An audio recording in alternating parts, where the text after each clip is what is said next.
Alright. We got 4 packages, but this is the main one with stuff.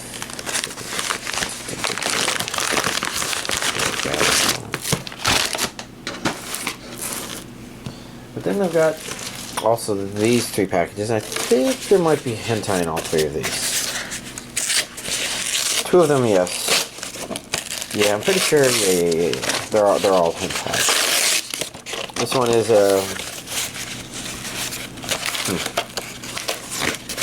Hold on, let me find a good angle to pull out this receipt. Oh, it's been some really stubborn packaging. Got a DVD version of that Kitty's triple header from last week. Okay. But in the process of doing that one, of ordering that one,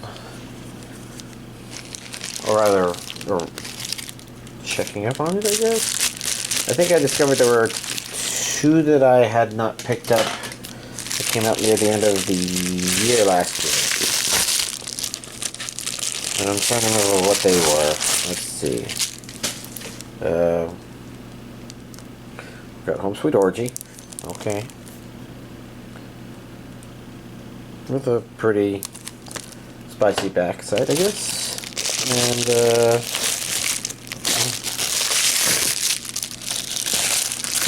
got whatever this is. Which is, licensed to sleaze.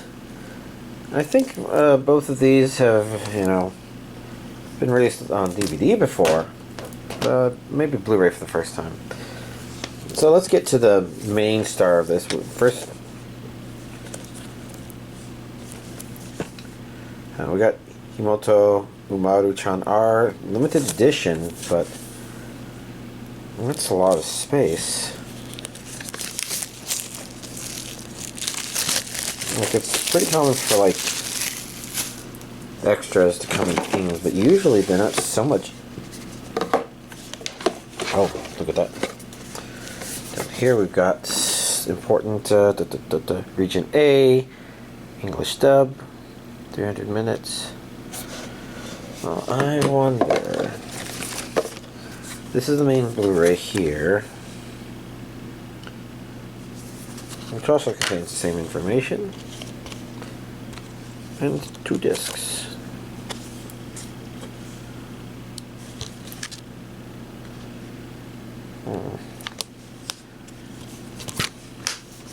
Not sure what to think about, because while the characters look kind of cute and adorable, I kind of remember her as being a bit of a bitch isn't the right word, just a bit entitled and something or the other. Alright, so we got a lot of goodies in here. The only question is, are these supposed to always live in there and go back? Looks like we've got a sleeping mask.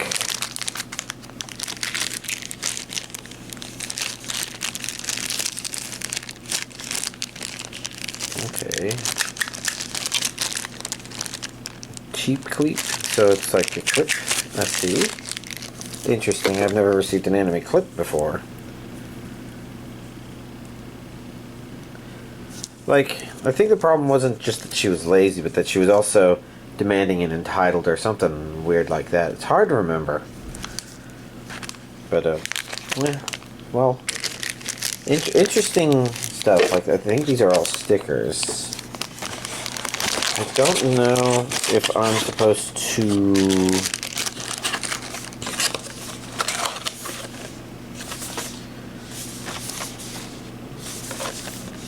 keep these.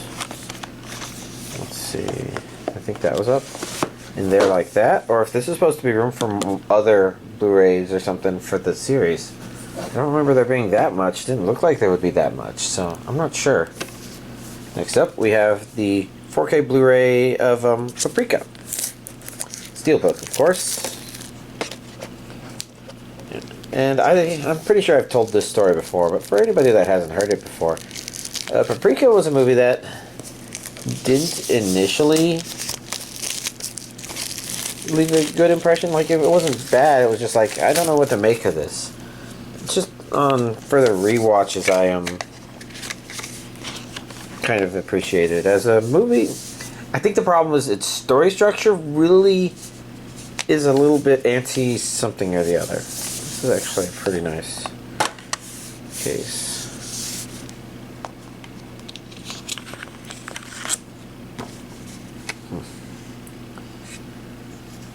Looks like we have two things here. This is 4K, so this may also have the movie just on regular Blu-ray. Yeah, that would be regular Blu-ray. Maybe one of these days I'll get a 4K player so I can actually watch all of these in 4K or something like that. And then here it looks like we've got various things. I'm not expecting us to find much that's notable back here. Regions A, B, and C, so it's region free apparently. Oh well. Anyways. Neat movie. Obviously, I've got the 4K steelbook for collection purposes, and we have Kubo Won't Let Me Be Invisible. Presumably this is only season 1, since I do believe season 2 is airing right now. But I can only speculate.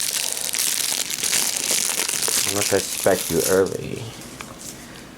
Oh well, let's take a look at the back here, which has region A, Japanese with English subtitles, 12 episodes. Did this say season 1? This is complete collection.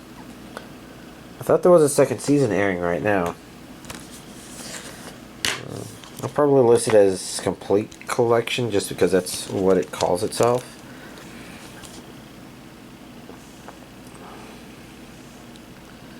And maybe I'm mistaken. Maybe I'm thinking of something else. Maybe I'm thinking of that show. I can't remember its name. Oh well. Here's this week's anime, physical anime collection update. Alright. So I guess we top out the list with one of unexpected anime watch, which with my Friday friend, we since we've finished all this stuff, it's time for us to watch something new. And he's watching. He decided on Jujutsu Kaisen. So we're 5 episodes into season 1. It's stuff that I've seen before, but its early episodes are definitely really spectacular. Which isn't to say that everything that comes afterward is bad, but I think I mentioned before that I guess I lost a little enthusiasm for the series when it spent a good part of the first season doing some school versus school battle sort of stuff. I mean, I don't remember it was all that, but I guess I just sort of, even though I enjoyed what I watched, I guess I just felt like the show didn't, it had a really great premise and execution, but maybe wasn't leaning on it heavily enough. I'd say it's quite unlike, there's some elements of it that feel very similar and reminiscent of Demon Slayer. Sorry it took me so long to try to remember the words. Like, it's not going to be this... Well, I guess maybe they are kind of the same genre, aren't they? But, they're both similar and dissimilar, kind of, in both stuff. Anyways, the point is, I sort of feel like, while there are issues with Demon Slayer as well that make it, not a perfect show, but definitely great in entertainment, it's still... I feel like every moment has something to do with the fundamental premise as it's been given, and it feels like it's always moving closer. Whereas I know that at least some part of Jujutsu Kaisen doesn't, but, at least for the first 5 episodes here, it's pretty good stuff. Let me see. Villainous Level 99, Episode 7. We're getting past the halfway point for a lot of these episodes, aren't we? 6 to 7, so we're in the second half. What happened in this one? I guess interactions with that character. I don't know if there's anything about it that felt like the level 99 part, but just kind of entertaining. Banter is not quite the right word, since it feels a little bit more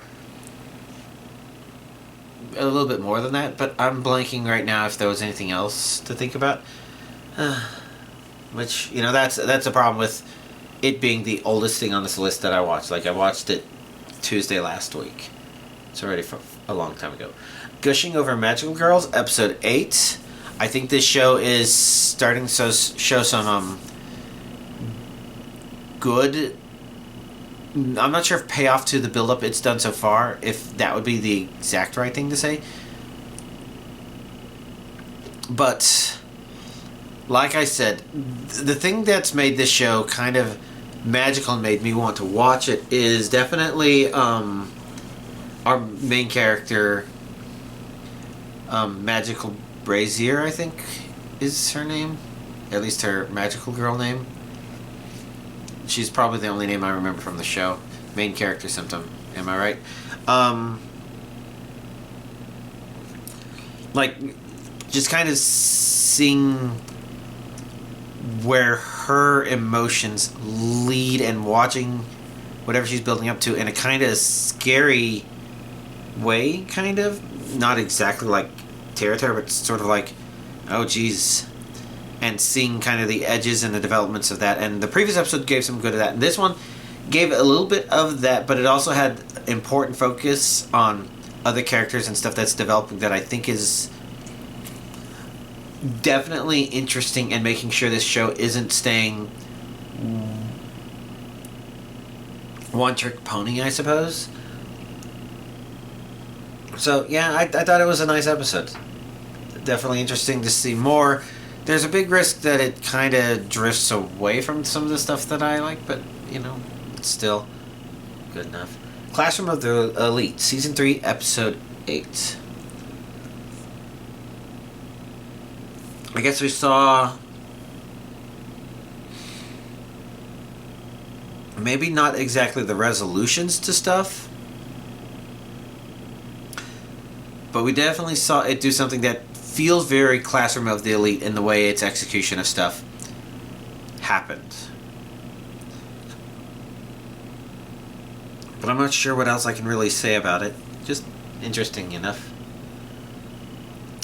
Dr. Elise, the Royal Lady with the Lamp, episode 7. Interesting character introduction. I think we also had a very interesting development at the end of the episode. I guess kind of curious to see where it's going from there. Entertaining, but I'm not sure what else to think. Delicious in Dungeon, episode 7. Trying to remember what all happened in the episode. I almost feel like, well, it did have some of its cooking moments. It almost felt a little more serious than a couple of the previous episodes, like other stuff up till this point, which is nice. I mean, it means it's not just, oh, well, we have to only come up with ideas. It's like, we do have a little bit of story here, and we do want you to think about it. And I started doing that at the end.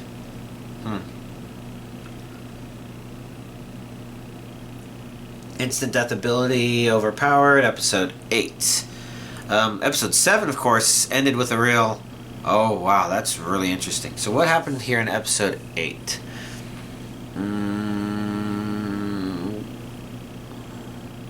I guess some moving forward type stuff. And they revealed that was a very strange and interesting thing. So, okay enough episode, I guess. I'm not sure if it left much of a definitive impression, I guess. Sasaki and Peeps, episode 8. Fun stuff. The stuff that it did set up in the previous episode was a bit more pleasant, in a very Sasaki and Peeps kind of way. No, not delicious, juicy drama sort of way, but interesting stuff. Huh. I wonder if I can say anything else about it, because it's not very descriptive what I just said, but I don't know. I'm continuing to enjoy it. It's definitely a good. I don't know. I guess the main character has good 40-year-old vibe, energy sort of stuff. The Unwanted Undead Adventurer, Episode 8. Yes, a good sort of one-off adventure episode, I think. I think it's slightly more than that, but, you know, it feels like it has elements of that to it.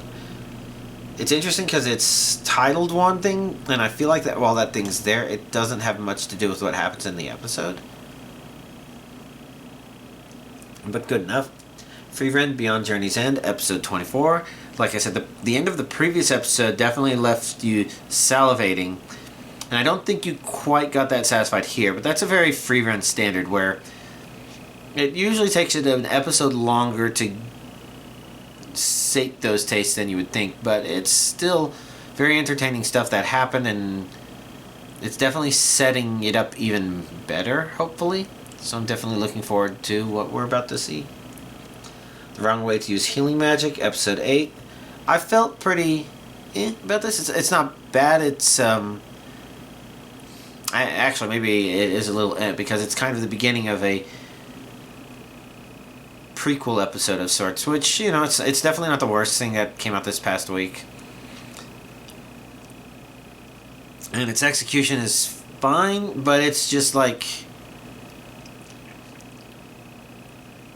about characters that I guess are only tangentially a couple degrees removed from our main character, so to speak. So it's relevant, but it doesn't feel like it's that relevant. Maybe a little distraction. I don't know. Weakest Tamer began a journey to pick up trash. Episode 7. I guess it's just entertaining to see Ivy continue to kind of move forward, and, you know, kind of they had some really nice heartwarming moment with people in this episode. Other nice stuff, I'm trying to remember how it ended. I'm not remembering anything terribly strong, but entertaining enough stuff. Here comes the stinker for this week. Solo Leveling, episode 7.5. So if y'all haven't been watching it, then yeah, even if you're watching the dub, I guess it means that 2 weeks from today or whatever, you can expect you're gonna get a recap episode, which, you know, I think its content is entertaining enough, but it's not new content from a solo leveling perspective. Like, it's interesting because I remember some recap episodes that actually are told from a perspective that it introduces interesting information about our main characters or important side characters, stuff like that. I'm thinking of, like, Trigun and Fullmetal Alchemist Brotherhood. In fact, the Fullmetal Alchemist Brotherhood one is... I haven't rewatched that one in a while. That one's kind of nice to rewatch because it hits harder than a recap episode has any business hitting. And it's not necessarily because of what it recaps, but kind of its approach to how it does it. But I digress. So this one, you know, I think it eliminates the fact that this show as a series is probably spectacular to binge watch. Otherwise, it feels a little slower than I would prefer. Outside of that, it's not like it's bad episode by episode, but it's taking enough of its time that it feels like it only whets the appetite but doesn't ever sate hunger, I guess. So maybe it's a bit like dieting, but you're not allowed to eat the whole food or something like that. I don't know. Strongest Tanks Labyrinth Raids, episode 8. Okay, enough, I guess. I guess one problem I have with the previous episode and this episode is talking about how this one character is, I guess, doing a better job of being a bit of a leader, but it really doesn't seem to show it. Which may be okay because it's not our main character, it's not showing our main character's growth per se, even though they are right there with our main character when all the action's going on, but it just sort of feels like, you know, the show can't help but make the main character steal the spotlight, if you can call it that. which is fine because it's really a show that should be about him and it's not focusing on that other thing too much, but it is just interesting. Well, Tales of Wedding Rings, episode 8. I think actually some of the dialogue in there was very touching and nice.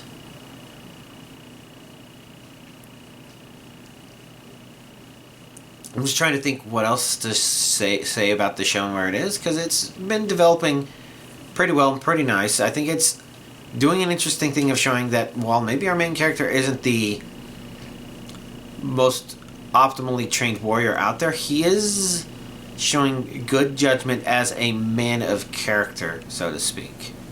Which I think is, hopefully it's what this show is more leaning on, because I think it's doing a pretty good job of that. And I do kind of appreciate the fact that you can kind of feel a structure to it. I'm guessing it's a 12-episode series. And basically what it's doing is each of the ring girls, I suppose. I'm trying to think what they were called. Ring princesses. Each of them kind of has 2 episodes dedicated to them. And then I think it's going to end on 2 final episodes for Final Confrontation. It's all been entertaining stuff. Outside of those goddamn fucking elves. Jesus Christ. Oh, sorry, I'm in a little pain. Fluffy Paradise, episode 9. Okay, really weird interactions this time. Really weird. But overall, I guess it's moving forward, and it's hard to say if it feels like there's going to be a conclusion to this first season that is a wrapping up of the whole thing. But I do appreciate the fact that it's not going from, oh, here she is doing Fluffy, and oh, here she is doing Fluffy. It's been, again, building up a thing that it'll be interesting to see how it resolves. It's still a little something. I don't know how to point out that feeling, but it's entertaining and doing a much better job of staying relevant than I would have thought. Banished from the Heroes Party, Season 2, Episode 8. You know what? Fuck this other hero person, and our main characters shouldn't have stopped. They should have just killed him. Now, there's a possibility that the show is intentionally doing something, and that's why it couldn't have him dead just yet, and they may give him redemption, but, there's a bit of fuck that noise. But entertaining enough. Just it hasn't gone too overboard, in my personal opinion, to say, yeah, I'm too angry at this show, I just can't watch it. But it does feel like if it's not careful, it could be dealing with that too much. If there's one thing I hate, it's heroes who are not heroes, and I don't mean anti-heroes. I mean people who say I'm doing this for justice. Like I remember that girl from I don't remember the name of the anime. I just remember that horrible person. It's like, okay, well, you should be skinned alive for the betterment of humanity. That they're very anger causing. But I digress. This hasn't done that yet, but it's definitely dipping a little bit, and it might be dipping just enough where it's like, now I want to see a good conclusion come because of that. We'll have to see. 7th Time Loop, Episode 8. I had forgotten, I think, where Episode 7 ended, and where Episode 8 began was there, and interesting stuff. And then went a little there. I think it's this good development that is taking our main characters, I guess, relevance to the story and just doing entertaining things with it. So, this wouldn't be the episode that I would say is the most awesome moment, but I'd say this episode is a really good example of why this show is staying my favorite villainous show of this season. It's because even though these are shoujo elements, they're doing a really good job of keeping them closely connected to what makes our main character interesting. And, overall, just a good show. Let's see, Tsukimichi Moonlight Fantasy, Season 2, Episode 8. An interesting episode. I Wasn't sure what I was going to expect from this episode, but it didn't give me what I thought it would, but it gave me something else that was interesting. So Tsukimichi continuing to be interesting. Definitely, looking forward to more. Like I said, I think for this one, it's a 2-core, so we don't have to... hopefully it keeps going past episode 12 as the new season starts. We'll have to see. Then, last but not least, is 'Tis Time for Torture Princess, episode 8. And, this show just continues to be kind of a really nice and pleasant way to just end the anime watching week, I suppose. They introduced a new character, and I appreciate the fact that the new character isn't like a mimetic swap. So it's not like how you could have a harem show where, okay, here's a different girl he's going for this time, where it's like, yes, now they're doing the tsundere, now they're doing the dere, or the silent dere, I forget what that one's called. So sometimes it feels like the girls are just being replaced with this stereotype. And, I commented like 100 girlfriends saying at least it felt like, the characters kept interacting with each other and there wasn't just like drop-in replacements.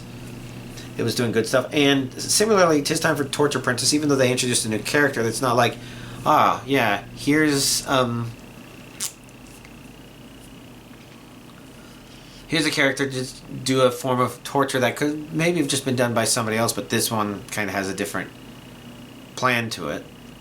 No, the show keeps the variety working in a pretty good way. And I don't know what it is, but there's something just very relaxing about the walking scene. I know the music helped a lot. It was very pleasant music to have on in the background. So, overall, just this series continuing to be kind of a pleasant end to the anime watching week. It just keeps feeling nice. So let's see, anything else outside of that?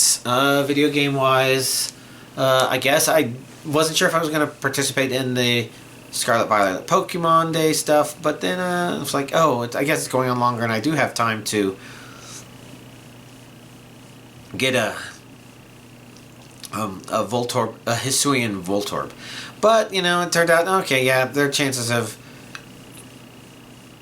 shinies are a little higher, and Voltorb is actually not that hard to catch.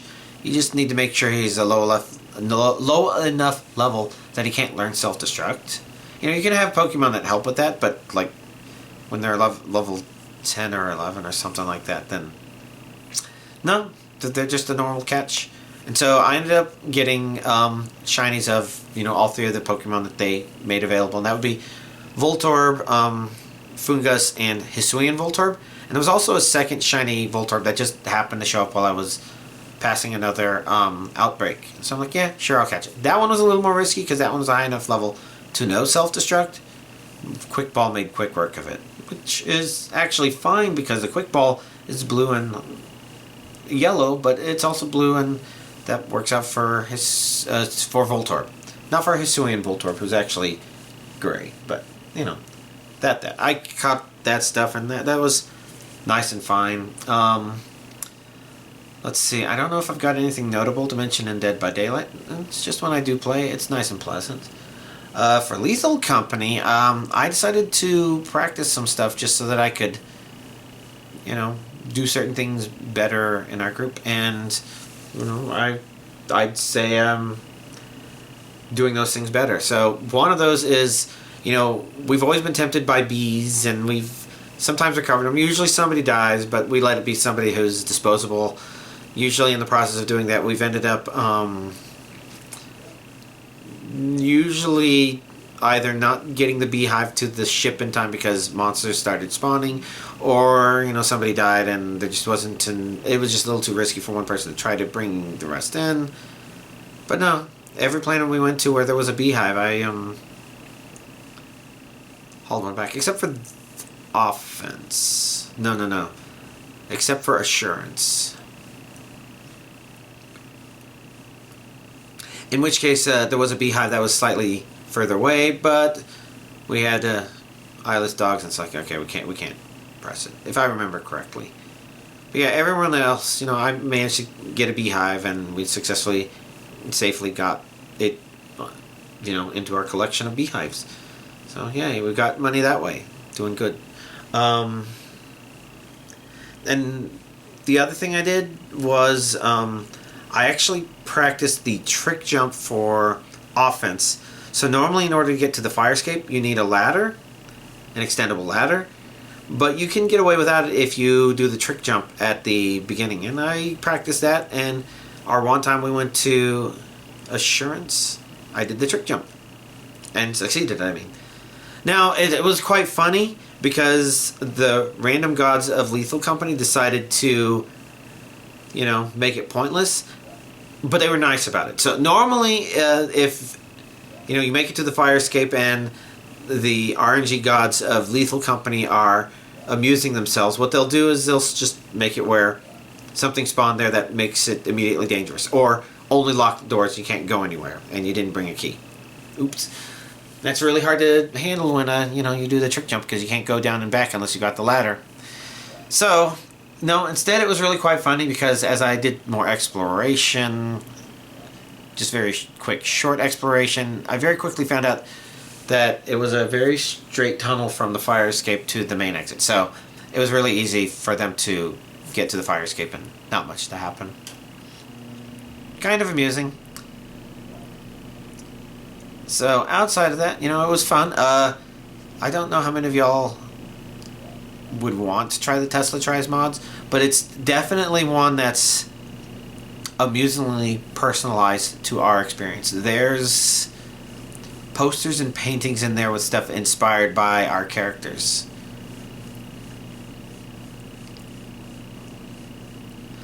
Yeah, it's just funny stuff. Very funny stuff. And maybe y'all wouldn't care, and that's fine, because it's, you know, mostly an in-group thing. But maybe you can be amused. And so for me, since my custom suit has Alice Margatroyd for on the shirt, what the guy did who was who manages the mod and uploads more stuff to it, what he did was, for one of the paintings, is he took that same Alice Margatroyd and, you know, changed her head to a sandwich, which is what my character essentially is. So you know, it's actually quite funny and quite clever. I'm quite amused by it. It's not the best one there. Actually, the Mona Tessa or the Napoleon Bonaparte are probably much more funny. But I can settle for third funniest. Fun stuff. Other than that, you know, it was a nice weekend. Well, an exhausting weekend, but nice, I guess. Nice to play Super Smash Brothers with one of my brothers and hang out with my nephew for his birthday for a bit. They did some duck game. It was amusing. But it was loud. I'm hoping that he likes his birthday present. I guess I have one here too. It's conceptually very simple. I bought a couple to choose from, but I got a UV light. Let's see. And for this little thing, it's actually kind of neat. You can see it's got 2 levels of UV. See, it's got a built-in light that can also be red and flashing. I don't know that he cares about too much of that stuff. Magnetic bottom. You know, for a simple $11 thing, it's really nice. I guess based on the back here, it's kind of implying that, you know, even though underneath this rubber thing here, assuming I can get it open, even though there's a USB-C plug here, there's also a USB-A plug, and this kind of implies that this thing can act as a power bank for something else. Not sure what. It's not that heavy. It's actually quite light, but it could be that they're trying to imply that there's maybe it could power something else. I don't know for how long. Not sure if I care. I've got better battery sources. Who knows? Maybe that thing could charge up a phone once? I don't know. Phone battery's pretty heavy. Much more heavy than that, so probably not. Especially since, you know, a phone's going to use a lot more electricity than a simple flashlight. But, I don't know. Fun stuff.